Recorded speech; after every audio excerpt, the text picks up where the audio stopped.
O arco Incidente de Shibuya começou oficialmente em Jujutsu Kaisen, agora o Gojo tá lá pra poder torar o pau, e se você não leu o mangá, você não faz ideia da desgraceira que vai acontecer nele, sério.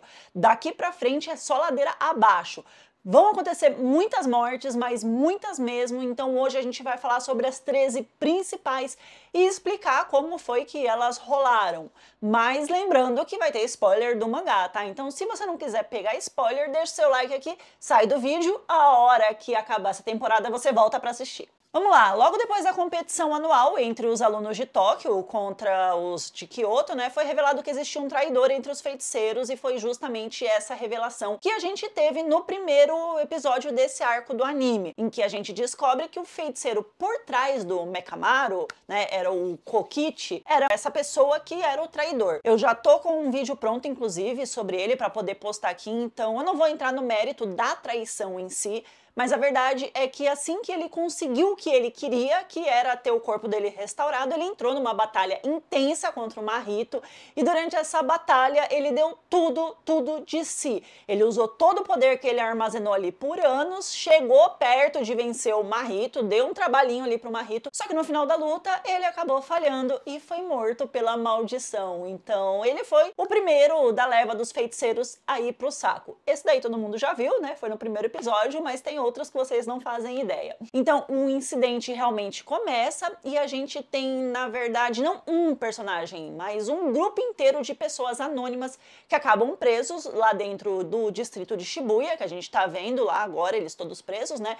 E eram milhares de pessoas que passavam por ali todos os dias, né? Porque essa era uma região, na verdade, lá no Japão, que tem uma grande concentração de pessoas. Tem uma estação de metrô por onde realmente muita gente passa, e como as maldições desceram uma cortina que envolvia todo o distrito, né, e impediu os civis de sair, as pessoas comuns ficaram presas lá. Então eles mataram uma boa parte desse povo, o Mahito inclusive transformou muita gente, né, que depois acabou sendo morta, e tudo isso pelo plano deles para poder aprisionar o Satoru e tentar matar a maior parte de feiticeiros, né, que eles conseguissem. É um grupo heterogêneo, mas ele tá aqui na lista porque no final das contas são pessoas que foram vítimas colaterais desse incidente. Quando o Satoru chega em Shibuya, ele se depara lá com o Homem-Árvore, o Jogo e o Choso, né, que já tinham matado alguns humanos, então o Gojo vai para poder impedir eles, e obviamente ele vai sozinho para lutar contra os três, porque ele é Satoru Gojo, né, gente, não precisa nem falar nada. Só que, como os três tinham alguns truques na manga que foram ensinados pelo Kenjaku, né, eles acabaram ali achando que iam dar conta de bater de frente e ser o mais forte ali naquela situação. Então o Choso entra como uma distração mesmo, enquanto o Hanami e o Jogo tentam vencer usando a amplificação de domínio, que não dá certo. E aí, meus amigos, o pau vai torar aqui, porque o Satoru tira a venda dele, a gente viu ontem ele tirando, né, no finalzinho do episódio.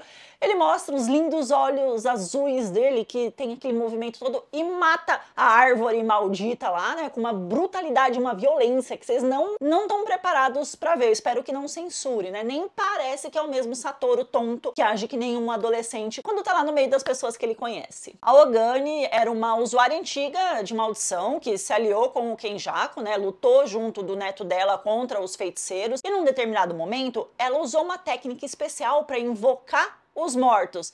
E ela trouxe de volta à vida ninguém mais, ninguém menos que o Toji, que foi substituir o corpo do próprio neto do cara, né? Porque ela é psicopata. Ela achava, inclusive, que ia conseguir controlar ele com as técnicas que ela tinha. Só que o que ela não esperava era que o Toji realmente era um cara muito, mas muito peculiar mesmo, e ele conseguiu quebrar esse controle dela, que acabou sendo morta por ele. Nessa altura do campeonato, o Toji estava completamente dominado pelo desejo de matar, então ele saiu por aí explorando Shibuya, até que ele encontra o Dagon, um demônio que estava ali, né, que estava lutando contra a equipe Zenin. Nesse momento, o domínio do Dagon estava ativado, mas mesmo assim, ele entrou no domínio, o Toji, e esfaqueou o bicho com a tramontina dele lá até ele ser exorcizado. Aí, vendo tudo isso, o Fushiguro não sabia o que pensar a respeito desse cara que surgiu ali, né? Se era aliado ou se era inimigo. E o mais importante, o Megumi não reconheceu o Toji, então ele não fazia ideia que ele estava de frente